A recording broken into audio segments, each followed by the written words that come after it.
This nibble originally aired on RSBANDB Update Monthly Bit 21, comparing the launches of past skills. Enjoy.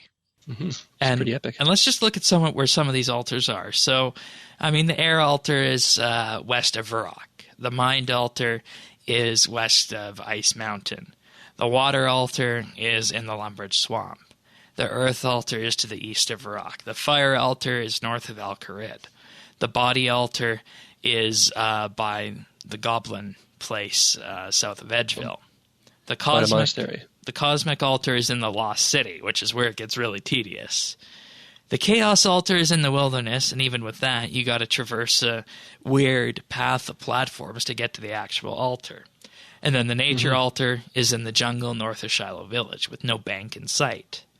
So, hence the reason why you would have nature rune runners, and why getting 44 runecrafting was such a big deal, because crafting a nature rune, I believe, is only, 8.5 XP per, I think? About that, yeah. And keep in mind, with no pouches, all you would be able to do, because you would have to have your talisman, is you would be able to get 229 runecrafting XP per craft. Per trip, if you were doing natures. Yep. Yeah, tell me again why that isn't terrible? Or sorry, 9. That's like... You're getting 300 runecrafting experience every 5 minutes. At level 44. That's how bad it is. Yeah, thank you, RuneSpan. I did not have to suffer RuneSpan completely destroyed that aesthetic and made the runecrafting cape a lot less appeasing. Yeah, and let's talk about... more appealing to me. Freaked out at that. Let's talk about how this changed over time then, because... first you had these runs getting 243 XP per trip. Then you had the ZMI altar, which gave you more XP based on your level, and you'd still run back and forth. It was completely safe. It basically turned runecrafting into the running skill.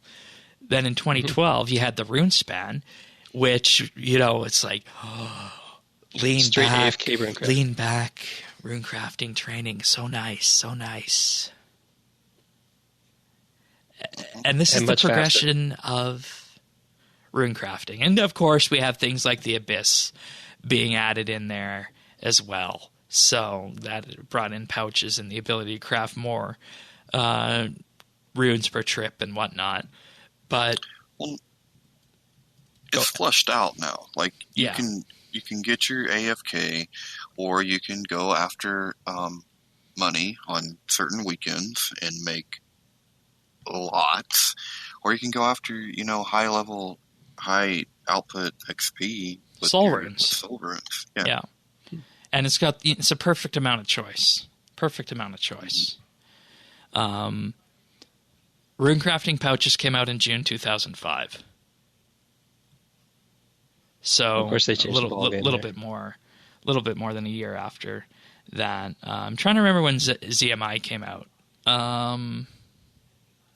It was definitely after pouches. Yeah, it was definitely after pouches on there. So now with runecrafting, it of course added the ability for mages to craft their own ammo without needing to rely on the limited stock of rune stores, which was something that many people wanted coming from RuneScape Classic, since we had smithing and we also had fletching for the other two classes.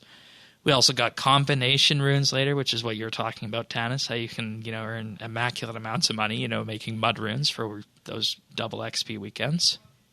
Full monthly bits can be found on our Patreon page at patreon.com/RSBNB. By subscribing for as little as $1 a month, you gain access to the entire catalog of monthly bits, in addition to additional perks, such as early access to our show notes and a mention in them each week. Check us out at patreon.com/RSBNB.